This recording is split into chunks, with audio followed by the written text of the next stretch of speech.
What up, it's gang, man. Shout out to the homie Smurf. You know what it is, man. Out here on Melrose, keeping the real West Coast. All right, 100.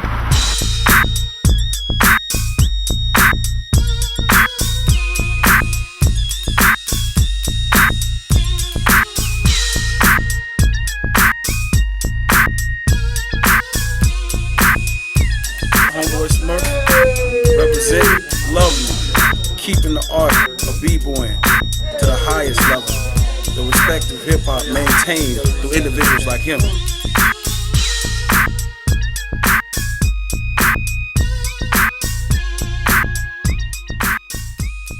Okay, so today it is my absolute pleasure to be speaking to a personal hero of mine, a big influence for our whole crew, Northern Souls crew in Ireland. Bboy Smurf has taken the time to speak with us today. Thank you very much for speaking with us, Smurf. How you doing, man? I'm doing great. I'm here to hang out with you. I'm here to hang out with the Northern Souls. I'm here to hang out with Ireland. I'm here with everybody. Hell yeah, man. Wicked. Very good. So I don't know if you saw any of the other little interviews that we've done, but it's mostly just kind of getting your story. We want to hear your full story as you tell it, and we want the younger up and coming guys to be able to hear it too in Ireland. Yeah. So I got some little notes here, and maybe they're correct, maybe they're incorrect. We're gonna fact check it. We're gonna fact check it. Yeah, for real, man. So you're from LA, right? I am from Los Angeles.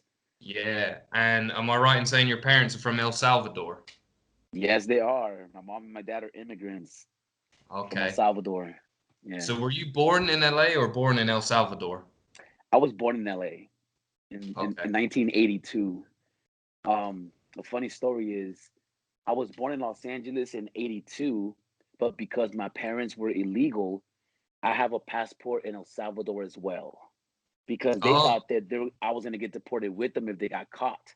So in 83, 1 year later, they had my grandma pretend that I was born in El Salvador.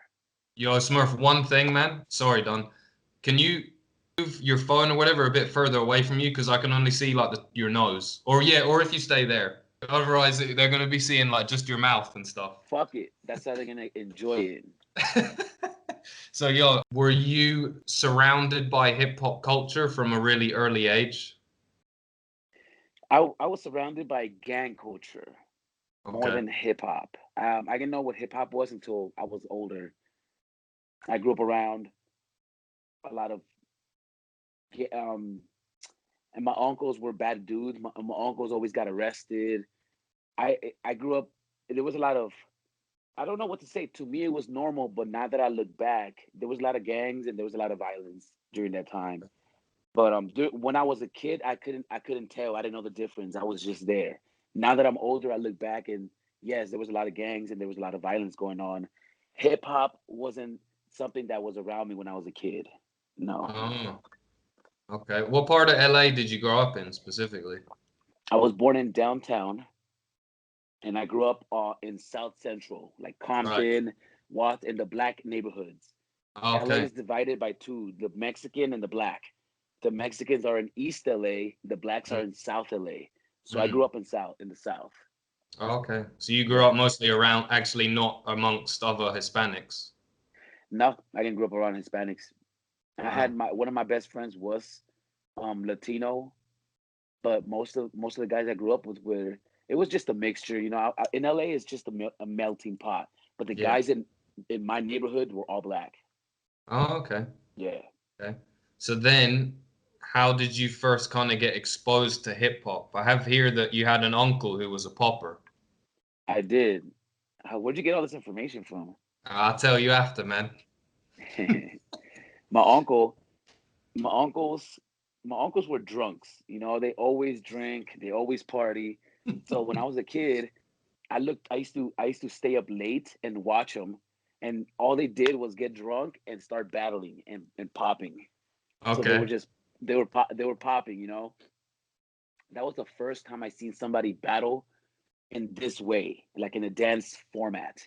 I think I was maybe 10, 8 and 10 years old, and one of those uncles was the one that actually started introducing me to breaking Uh, because he showed me Beat Street, Electric Boogaloo, these movies when I was a baby. He was showing me these movies. He was a dancer, so I mhm. had a big family.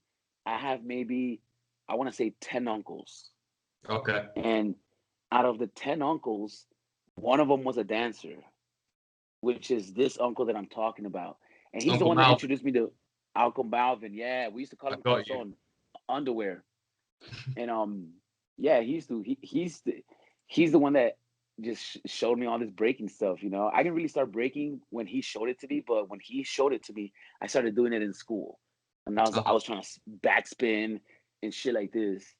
But when I got to high school is when I really got into breaking. Like middle school, I was maybe 14 when I really got into it because I saw one of my neighbors, and okay, so in my neighborhood, when you're a kid, you see the guys that are outside doing trouble. Mhm. And I used to see these guys and I used to always want to be with them. When I was like, oh, I want to hang out with them. I want to hang out with them. And it was Mexican dudes, black guys. They were just gangsters, gang members. Right. And one of their little brothers was doing a 90, Damn. like a 90 in the garage. Like And on one a bit time of when I was, cardboard or something. yes, yes, yes. So when I looked and I saw this kid do that, I was like, oh, what the fuck was that? And that was the first time I told myself I want to do that. And Cool. it's only because it was the little brother of a gang member. And I was inspired by the gangsters. I thought I wanted to be a gangster also. So when I saw him do that, that was exciting. That was like, oh shit, I want to do that also. And that's really where it started. That it was like maybe 1995 when I Okay. saw that. Yeah, I was 14 maybe. And I Okay. think that at that moment that's when his name was Kaboom. That was his Kaboom. nickname, Oh, Kaboom. damn. Okay. Yeah. Ew. His older brother was a gang member, but he was a kid. He was my age, and we actually went to the same school, but we didn't talk to each other. So when I seen him do that, I started talking to him, and I started figuring out what the fuck was that, and that's it. It was just power moves, 90s windmills, shit like Mm. this. Yeah. Well, shout out to Kaboom. Does he Shout out to know that Kaboom. how much of a role he played in you sort of going down the path No, you went down no, I don't know where to find him. I don't know where he's at. I haven't seen him since since like that maybe since maybe 98, wow. like 98. So it's been a long time. Sorry Okay. about the dogs. Sorry about the That's dogs. all good, man. It's all good. Well, shouts to him anyway. And so I guess then you had some awareness of popping and stuff before that, but then you saw that and then you went kind of you dug deeper into breaking. Yes, I didn't I didn't dig deeper into breaking because I didn't know what it was. Mm, So when I saw popping, I understood that there was a battle dance style. I didn't know mm. the difference of popping and breaking. I just knew it was just dancing. And to me, to everybody, when they think breakdancing, they think the robots. It's kind of how it was marketed back then, right? Yeah. Yeah. I think that I started so when I found out about breaking in the 90s in 95, I didn't know about practice, about events. I didn't know about Mm, nothing like this. But I was a street kid. So I used to go to parties a lot and I used to go to Venice Beach a lot mm, because, we're in LA, and that's really what got me more interest. That really what happened was um street shows. We were dancing on Venice Beach when I was mm, a kid. And that was a reason why I started doing it because I was making a little bit of money. mm-hmm. And that was an incentive for me. And I was doing shows in Venice for years. And in 1999, B-Boy Summit happened in Venice Beach. Mm. So by accident, I end up at B-Boy Summit. Ah, And that's the first time I saw a B-Boy event.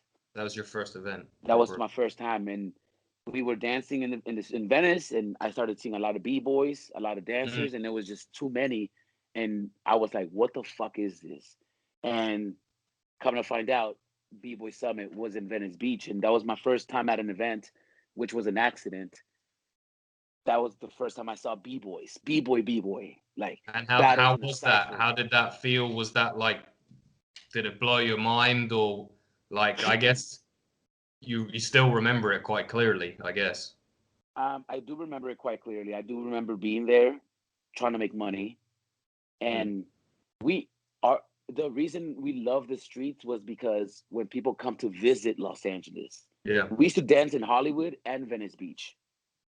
So when people come and visit Los Angeles, we love to battle the tourists. So sometimes Right. when we be in Venice, somebody come and go, "Oh, I break too," Right. and we'll be like, "Oh, fuck this, we're gonna battle." So that was one of the reasons. So when we saw Summit in '99, I was with a group of guys. Their name is Smurf Tribe. That was the crew, Smurf Tribe. Okay. And I was Papa Smurf, and Zombie Oh, Smurf, Robo Smurf. There was a lot of different Smurfs. And okay. yeah, Summit, and that was the first time I saw B-boy and like, oh shit, a B-boy battle. Um, I think that we found out about the second day, and that's really what that was the first time I saw B-boy was in '99, and that's really where I started doing research. Like, what Mm. is this? I started like trying to figure out what it was. I didn't know what that was before. So you kind of saw the culture as it really is at that event. You saw the bigger picture, Yeah. maybe. Fuck. That's the first time it's ever Uh-oh. happened. Just spilled my Party beer. foul. Anyway, Party it's foul. all good. I got others. Yeah. There's already a bit more editing for this video Go get than the another other. one. Go get another one. Go get No, another one. I Fuck got it. it here. It's not finished. Don't worry. There's still some left. All right. Um, Good. cool, man. So, and then after that, so I guess then Smurf Tribe was your first crew, technically. No. I'm from Oh, LA, bro. We grow up in crews, you know. right. I had Okay. when I was 14 to maybe 18, I was involved in a lot of crews. Most of them were graffiti. Mm. Um, one of the crews that I was down with was a b-boy crew also, but it wasn't b-boying like we know, like b-boying. It was just a party crew, and I wanted all to we ask you because LA has that interesting culture of party crews, right? yes, we Especially had amongst party like crews. Yeah, Latino populations. yeah. It was just it. Back in the days, we used to have parties at people's houses during Mm. the day. Mm. So when instead of going to school, we just go meet up somewhere and go to a party, a private party in the Right. daytime while you were supposed to be in school. And sometimes you would go with like 5, 6 guys, and there was always fights. There was Right. always fights because you're going to somebody's house and there's 100 people there, and you got groups of 10, groups of 15, and it was a party that it was party crews that everybody was involved, gang members, rebels, b-boys, graffiti writers, everybody was just mixed, and it was a Mm. culture of party crews. And the party crews, you had everything. You had party people, people that danced, people that fight, um people that were just doing graffiti, people that were Mm. just doing drugs. Party Mm. crews was everything. Mm. So that's what I was, to me, that's what a crew was. It was just a party crew. So Mm. like I had a cruise. Aftershock Entertainment was one of my crews, 24/7, because we dance and party 24/7. We Mm. had CCS, Causing Chaos. We had KCA, Kingz Creating Art. We had CWK, Citywide Kings, Constant Wall Killers. We Oh just had a wow. lot of different crew names, you know, and most of it was just graffiti. Most of Okay. it was graffiti. Yeah, for me at least, it was really graffiti based. I was more of a graffiti writer. Before I was a dancer, I was a graffiti writer. So that was really what I was involved in. I was just trying to do graffiti. I would just vandalize. I love vandalizing. Not now, but when I was a kid, I loved vandalizing a lot. So I love reputation. I love getting my name. I love when you wake up and see my name on the wall, on the Right. freeway or on the interstate, and it's like, how did he get up there? How did he do that? I love that shit. So that's really where these crews stem from.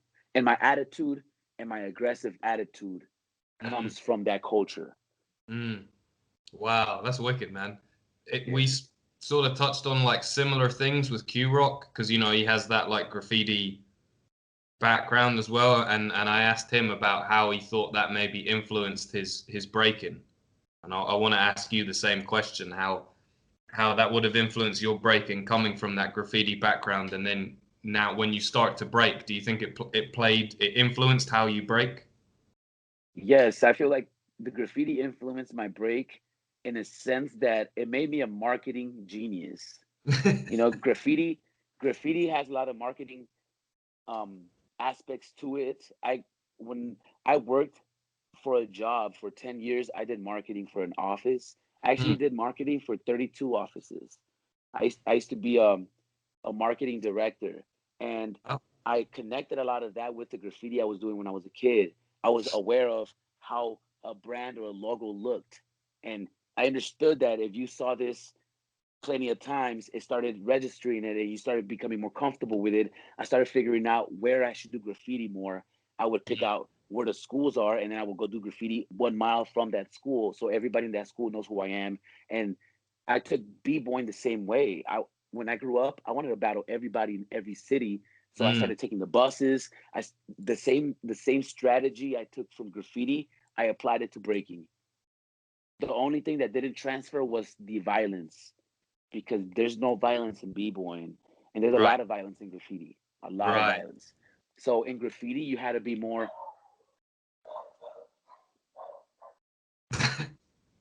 Is it the dogs? Don't worry, man. in graffiti you had to be more protective, and you took things personal. It's more territorial, maybe, no? It's very territorial. And in breaking, I don't battle for fun. I Mm. hate battling for fun. It doesn't. Me and Casper's my best friend. I grew up with Casper.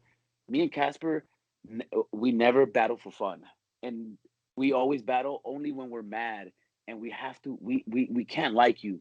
If we battle you, I have to hate you, and that's the graffiti type of mentality. Like, we don't beef unless there's really a problem.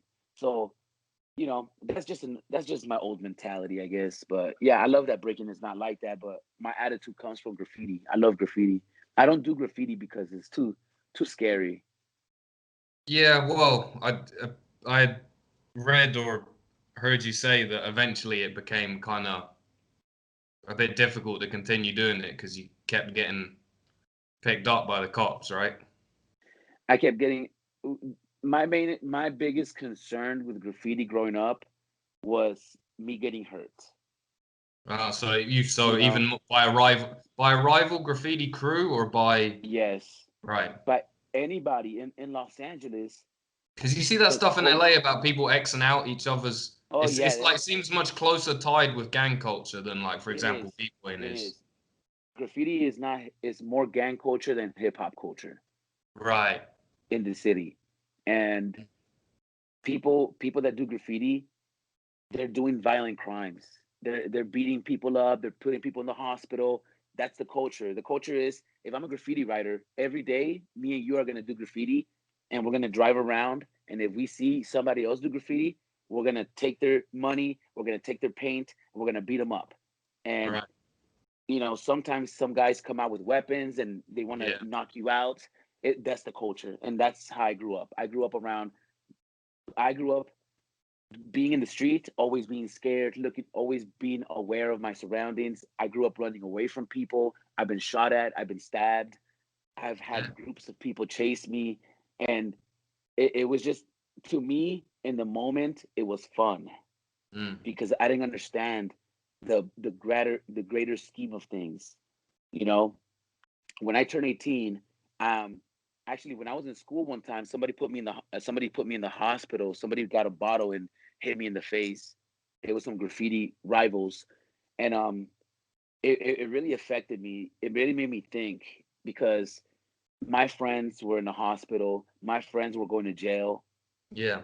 and I didn't want to. I couldn't be like that. I was scared of that. I was scared of going to jail. I was scared of going to prison. I was scared of going to the hospital. And I had a lot of older people in my neighborhood that were gang members that didn't allow me because they saw my potential. They saw me. They saw a gift. They told me all the time, like, "Yo, you should go do your dancing. Go do your dancing. Don't do this Right. shit." And I had older guys tell me this all my whole life. So they My did whole have your life. back, like Yeah, they did. those OGs actually were looking They out for you, did. and they didn't want you Yeah, to they go did. the route that they were actually going down, or it was sort of too late for them to change. It was too late to change. My best friend, his name is Stash, and his group, my group, it was the group that we were involved in. They were really doing a lot of bad things, and my best friend went to prison for attempted murder, and I went to go visit him in jail.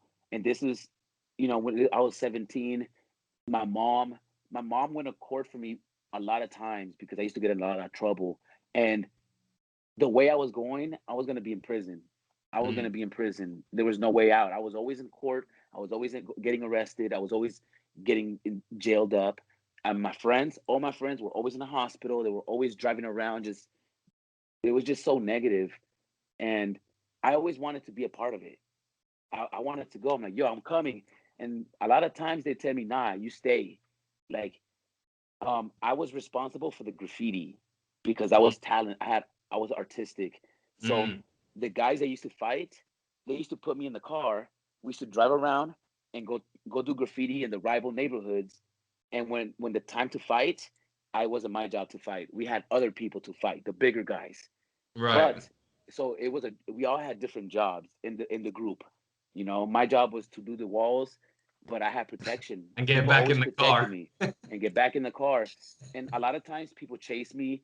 Yeah, People know but who I was, so yeah. people would find me and I would see people drive, see me walking in the street, and they see three guys run after me, and I was Mm. just like, "Fuck!" And that was my life. It was always running away from people, So did the and b-boy scene feel a little bit like lame in like then because there's a lot of like posturing and like you know what I mean, like kind of yeah, fronting in the b-boy scene where people are acting like they're like and they're doing stuff that can be like that you wouldn't get away with doing in other yeah, walks of yeah. life. No, that's I true. wonder like how you interpreted that. There were some b-boys that were dangerous Right. in Los Angeles. In Los Angeles, I know LA Breakers.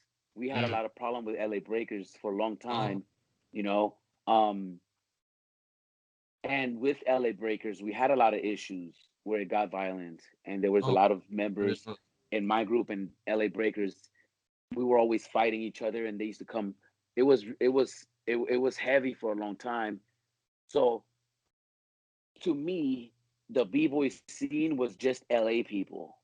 I didn't know Right. You're about. thinking, yeah, yeah, sorry. Yeah, It that was makes just sense. It's local, more in a local LA vibe where it could be. Yeah. Mm. And locally, people were serious. People didn't give a fuck because b-boys were graffiti writers. Right. Um, when I started battling and finding out about the breaking world, wasn't like maybe 2001. Mm. That was like years later, and I was already 19, 18, 19. I found out about b-boy battles, organized b-boy battles, and Mm. and and this was fun to me because I I I love I love to release energy, and part of the graffiti was releasing the creative energy, and I love the confrontation. I love my crew. Oh, Yeah. I The love face this to face, energy. the testosterone. Yeah, and I love that aspect. So when I found out about breaking in other cities, and I found out about the bigger picture, all I wanted to do was to go. I just wanted to go battle. Because in graffiti, when I was in school, I used to go to other schools all day. I never went to school. I used to just go to other schools and go talk to girls, go talk to other graffiti writers, or go battle people, or Mm. do that. Battling was always something that I loved doing. So we used to go to other schools to battle. But when I became 18, it is fuck other schools. I wanted to go to other cities, Yeah. and and b-boying was a good way for me to do that, to where I didn't have to go to jail, or it was safe. It was Yeah, safe for me. it was a safer space, as they Yes, say it these was. days. Yeah, it was a safer space for me, and I saw my friends go to prison. I seen my friends be in a hospital.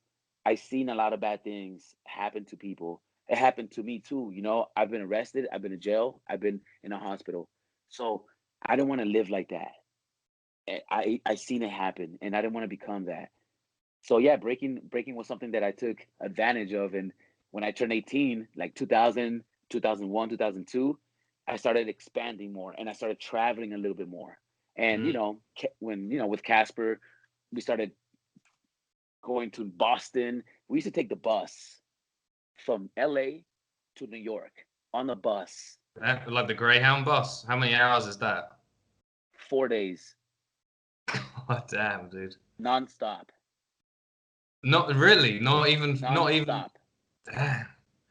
And this and this time I was maybe I was this was in like 2000, between 2000 and 2005. I Mm, was 18 to like 23. mm, And during this time, Casper was like 14 or some shit like that. Casper was a baby. And like mm. we used- be so Casper couldn't travel because he was a kid. So we Right, had no choice but to take the bus. That's how we right. used to travel, just bus. Yeah. Wow. And that was exciting for us, man. That was exciting. Good times. I mean, there's so much to kind of unpackage there. It Because is. obviously now you're living in Las Vegas, right? I'm in Vegas now, yeah. But like in terms of the LA, like the way you described that LA scene in the 90s to me sounds so LA. Like I wonder, because it sounds like a city that has changed quite a lot in some It's not ways. the same. It's not the same. It's not the same. It's different. It's it's different because we didn't have cell phones, we didn't have internet. Yeah. If we had to come together. Now you could just phone. But I think that's the same with every city. But in terms of you talking about the party crews and the B-boys all being involved with graffiti and LA being such a mecca for like gang, like it's kind of the gang capital of the United States in some way. Yeah. Like apart from maybe like Chicago, and obviously those are different gangs usually, but the Midwest gangs. But like you, I wonder how many of the up and coming guys in the LA or the LA area would be exposed to any of that now. It would seem like another world. No, it doesn't exist. It's different. For example, when I was a kid, um I have you have Uber. If I need to get to Venice Beach, I can Uber. Mm, In the 90s, I had to walk. wow. And I had to walk through different neighborhoods. Right. And if I got into trouble, I couldn't call nobody because there's no fucking phone. Yeah. So you had to you had to run, and it was it I don't know. It was every you know what you know how I see it. There is no more magic because Mm, when I was growing up and I was doing graffiti and I was doing breaking, if I saw you breaking at a party, I used to get excited. mm, I used to be like, "Oh shit, there's somebody breaking. I gotta battle them," or or something like this. mm. And like it was a surprise. Now I know 3 months in advance that there's gonna be a freestyle session, so I know I'm gonna see a b-boy that day. It's like it's it's too easy for me to find you now. It used to be Right. difficult for me to find you, and I love that. I used to love looking for people. I used to love going to school dances or going to a party. And sometimes you go to parties and nothing happens. Sometimes you go to a party and there's a lot of people battling. So Right. it was a gamble. It was So you exciting. had to stay ready. You had to stay ready, and it wasn't I'm gonna get ready for 2 weeks. No, bitch. Yeah. Every fucking day you were ready. Like every Yeah. day you just and it was more of a culture than it is now.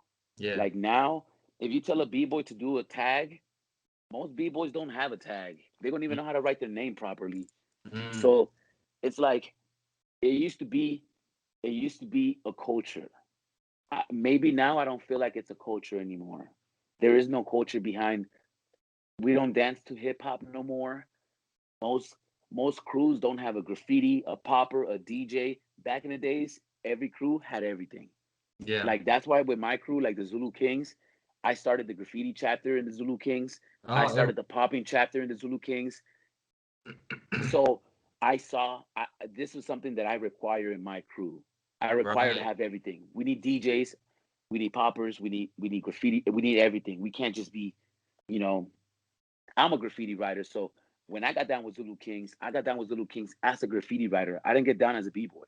Really? Yeah. And when Ness put me down as a graffiti writer, I wanted to prove to everybody that I could break. And that's how I started battling and started getting my name out more because nobody Yeah. believed that I can break. So when I started winning competitions, Ness, everybody was like, "What the fuck? You break?" I'm like, So "Yeah." when did you get put down in MZK? In 2005. So you were already, I mean, you were already breaking like at that I was stage, already well into. breaking. I was breaking 10 years by the time I got down with Zulu Kingz, you know, but I wasn't active because I didn't know what Okay. b-boying events was. Right. When in Even by 2000, 2005, you still weren't exactly. it was new to me. It was new. It was something I didn't know what it was, and you know, I met Ness in Japan. I was in Japan when I got down when this happened in 2005, and I was see by this time I was already curious about the world. I was trying to travel. I was already trying to battle. That happened fast for me. Like as soon as I found out about battles, I just wanted to travel. That's all Because that you went to mattered. IBE in what, like 2008? 2008, yes. So that's only 3 years after, man. And IBE at that time, that's when IBE was like the shit. Yeah, yeah. I mean, well, what happened? It just you know it's really weird because, and I didn't have that much experience battling in competitions. Right. You know, I was a street kid. I was just dancing on the streets on Venice Yeah. and Hollywood every day. Like every day of my life, I was doing shows. And when when YouTube in 2006, YouTube started, Mm-hmm. or 2005, 2006, we got YouTube. So when we got YouTube, we were on the internet. Oh, Zulu Kingz is the best crew. Zulu Kingz is the best crew, and everybody just talk shit. But like, what are you guys talking about? You guys never win anything, Right. you know? And it was true. We never won anything. We were just Zulu Kingz, but nobody know who we were. And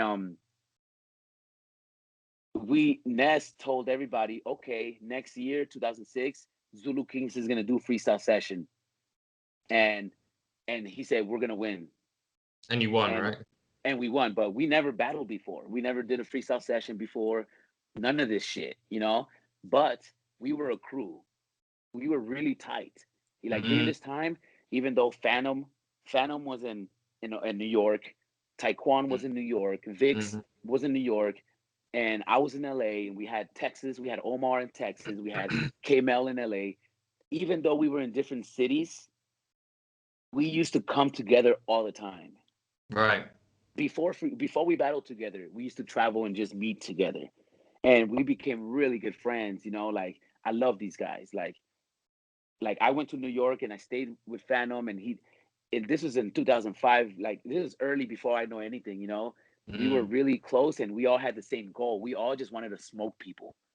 We all just wanted to like battle. So when everybody says you could never win freestyle session, we said to ourselves, we're gonna win this shit. So Mm.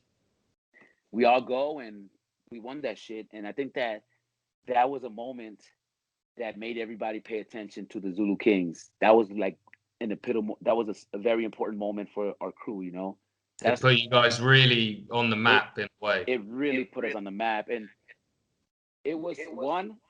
It was the first time people saw us together like that, Mm. and we came with the vests.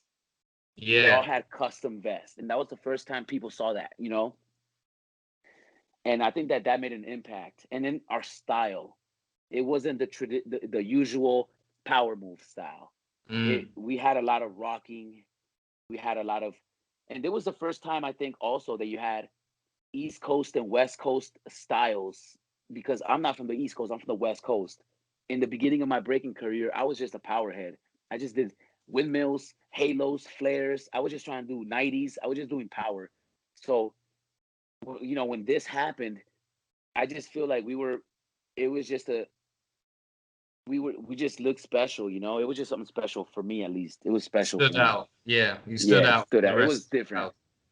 Yeah. Yeah. It Damn, was a man. different energy, even at the event. It was when we came, it was only 10 of us that battle on stage, but we had like 30 people. Like when we came in, it looked like a fucking gang. Right. And when we came in, we went into a cipher, and the whole event was just looking at the cipher. Nobody wanted to touch the cipher, and it was just a Zulu King cipher. And we kept that energy, and we Right. battled a lot of crews in the cipher. We battled Skill Methods. We battled Massive Monkeys. We always had problems with Yo, man, crews. that Massive Monkeys one that's on, it's got like 3 parts on YouTube, and you're in it, and Boren and Casper and Floor Phantom, and that is, in my opinion, like one of the illest, like at least that exists on YouTube. Yeah, So yeah, I go back and watch that all the time, man. That's seriously, that's some raw shit in that, because I that think was there was yo. some kind of beef between Phantom and so, like a very, not beef, but like some kind of, Yeah, there was a beef. oh, it was a beef between Phantom and someone in Massive Monkeys, right? So you can kind of feel that energy.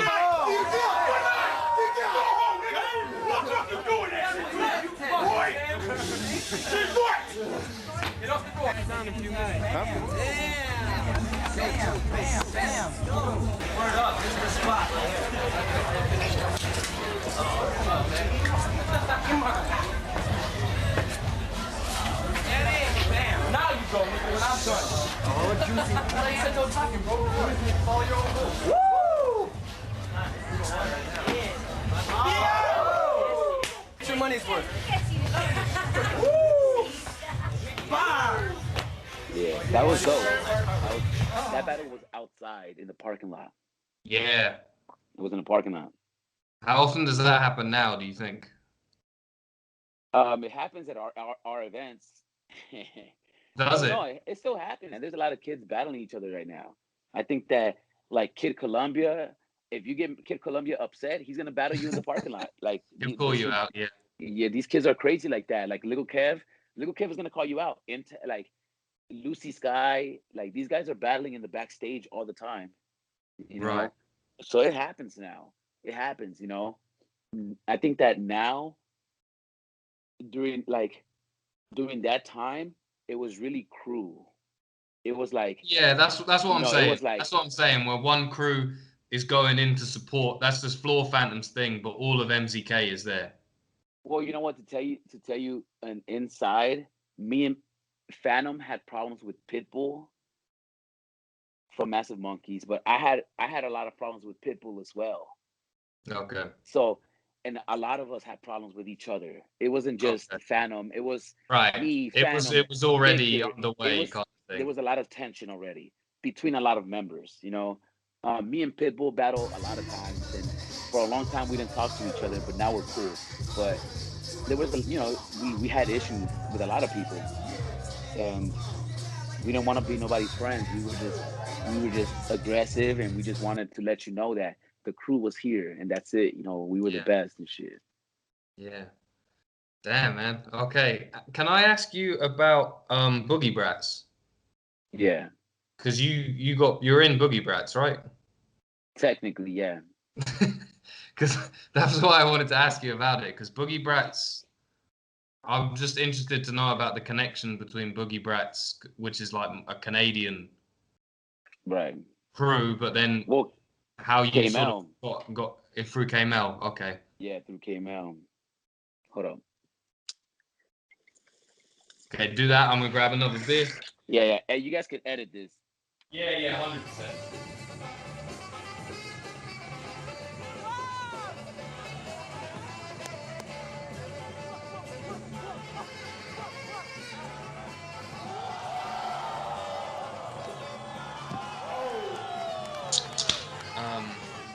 So yeah, so through KML, then you got. Tell me about that. Yeah. Well, KML lived in Los Angeles, and KML was doing a lot of industry Hollywood work. And Casper, when he was a kid, he used to do a lot of work in Hollywood. So K-Mel always naturally wanted to be around the dope kids. He was always good at looking at the young ones. And basically Casper and K-Mel became, really good friends. And naturally, because Casper and K-Mel are friends, I'm gonna be friends because, me and Casper are best friends. So yeah, K-Mel was just naturally in the circle. We used to do street shows in Hollywood, and K-Mel did street shows in New York. So when he came to Hollywood, he did street shows with us, and he started teaching us because he was doper. He's K-Mel. He was Absolutely. teaching us how to do shows. He was teaching us how to make money, and then we started coexisting. He was at the house, we slept, wake up, we go do money, we come home, we smoke. It was just we were together, and that's just how it happened. It's just K-Mel, Casper. K-Mel met Casper. Casper brought K-Mel to the house. I met K-Mel. We all started doing shows together. He started teaching us about breaking. He started teaching us about how to make money on the streets. And during that time, we still had problems in Los Angeles. This was early, and K-Mel's crazy. So K-Mel used to protect us a lot. Okay. As far as in the streets, he fight people all the time. I don't want to say too much, but he was there for us. He was a crazy guy. When we had problems and people wanted to fuck me and Casper up, and people were looking for us, K-Mel was always there. Right. He always had a weapon. He was always ready for this shit. So I respect K-Mel a lot, and he really protected us a lot from a lot of people. And we just became family, and naturally we all we became boogie brats. Right. Right. Cool. So yeah. Are you the only? Are there other people that from the LA area that are like associated with Boogie Brats that we wouldn't know about? No, just me and Casper. Ill. Cool. Well, just me. Casper's from Canada. He's from. That's what I mean. But he also has like. You'd kind of like associate him with LA in some ways. Well, he was raised in LA. Right. Yeah, he was raised in LA. He learned how to break in LA. He grew up in LA. Exactly. He grew up with me. Yeah, he grew up with me. Exactly. Exactly. Okay, man. I don't have too much else to really ask you. Someone that I've heard you shout out a lot, and I just think it would be someone that you would like to elaborate on, given that he's been an influence on you and in your early story in hip hop, was Mr. Animation. Can you tell me about it? So, I met Mr. Animation in 1996. And I met him in Venice Beach. I was a street kid. I was always on the fucking streets. And I'm in Venice Beach trying to break, and I was a baby. I didn't know how to talk, how to make money. I was just breaking on the sidewalk. And I see Animation starting to do a show. And I was like, who the fuck is this guy? And I go and I talk to him. And he was this big black guy, big. Yeah. And he was a gang member also, Oh, was he? Okay. And yeah, he was. And he used to be really aggressive, and you could tell people were scared of him, but I like that, Right. So I was a kid. I'm like, hey, what's up? And I was just trying to be cool. And he goes, you guys can dance in one of my shows. And that's when I know that I wanted to be a street hitter. That's when I know I wanted to be on the streets dancing, because he created a crowd in seconds. Just from his presence and his his presence, the way he talked to them, and the way he moved, and the way he looked. No shirt, muscles. He looked crazy, and he had a bandana like Tupac. So he looked scary, and people like that. And yeah, you know what I'm saying? Just represent, keeping the whole hip hop elements real. You know what I'm saying? The topic of the whole thing is keep it real, homie. You know? What else can you say? And I think that, to me, that was a very important moment, because he was the first person to give me a chance.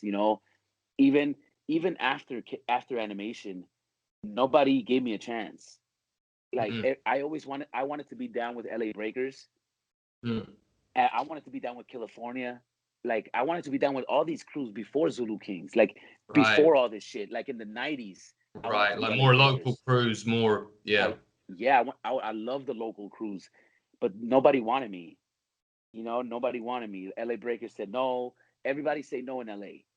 So then when I met Ness, like the Zulu Kingz, Ness, I didn't ask Ness. Ness wanted me. Ness asked me, "Yo, what's up, you Zulu Kingz?" It's it was the first time I felt somebody embraced me. Right. So in that moment, animation embraced me, and I Right. felt, and that was really important to me because somebody like him with that energy Mm. to accept me, it was something special to me. So, from then until now, I like rest in peace animation. He passed Rest away, in but peace. Rest in peace. for years, me and animation coexisted together. In Mm. Venice, in Hollywood, in '99, 2000, 2001, 2005, 2006, for 15 years, 20 years, we were on the streets together, Yeah. and that's how I actually met Casper. I met Casper through Through animation. animation. Yeah. Animation, yeah. I was doing street shows one time in Hollywood in maybe 2002 or some shit, and animation come and he had Casper, and he Right. goes, "This is Casper," and I looked at Casper, and my crew didn't like Casper. Nobody wanted Casper. We didn't like him. I Because was he the was only so one that young, liked him. or He because. was really young, and he wasn't a b-boy. He was a popper.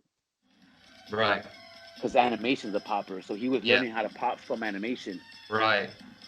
And then when Casper met us, when animation brought him, Casper told animation, "I'm gonna go with Smurf," and animation says go, and he was with me every day, and he learned how to break, and Casper was a street kid. Casper was really a street kid. He was a fucking baby in the streets, and he reminded me of me because I was a baby on the streets also. Right. So when I met Casper, we moved in together, we lived together Yeah. because we were both in the streets. We didn't have a home, so Mm. we just lived together, and we just grew up like that. And it was through animation, and and animation was my first street show. Animation introduced me to my best friend, and when me and Casper moved together, we moved together in the same building with animation. So Ah. we all lived together, Mm-hmm. and you know, me and Casper and animation have a good a special relationship. And when animation passed away, me, Casper, and animation were together, like maybe 1 month before he passed away. Mm-hmm. And before that, we weren't together maybe 10, 12 years. So you had So that opportunity at least 1 month yeah, before. Yeah. yes, yo, we did shows together, we danced together. It was really dope. So it was just, I love animation, man. That guy was really a big influence and a big inspiration to me, Well, for rest real. in peace, Mr. And rest in Animation. peace to B-Boy Truth, Cameron. Yes, that's the, Yeah, the much younger guy, right? yeah. He was one of our students. He was right. That yeah, yeah. Of course, rest in peace. Yes. Yeah, Uh, man. So yeah, that's how it yeah. is, man. I was gonna ask you, would you put Mr. Animation and K Mel as your two main mentors within this b-boy and hip hop shit? I would put K-Mel, definitely K-Mel. I would definitely put animation.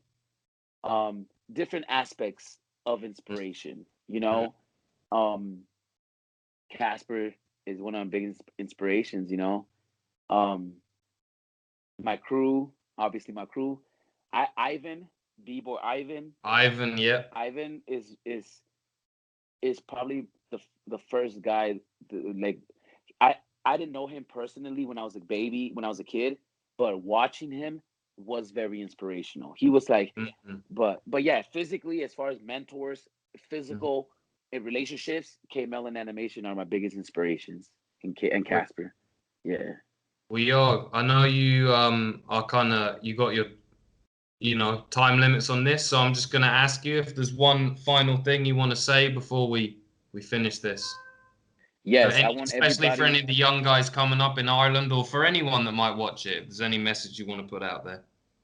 Yes, if you guys are interested in the history of breaking, if you guys are interested in the philosophy of breaking, if you guys are interested in the theory, go to the Instagram, the Spin Theory. It is a project that I started about 2 years ago, a year and a half ago, and the purpose of it is just to figure out what the people, the practitioners of the dance do and why they do it, because we all have different reasons why we do this. So the Spin Theory is a place where you can go and figure out what everybody's thinking. If you guys go down to the page, you guys can see different people that I talk to and different thoughts, and I'm having more videos out.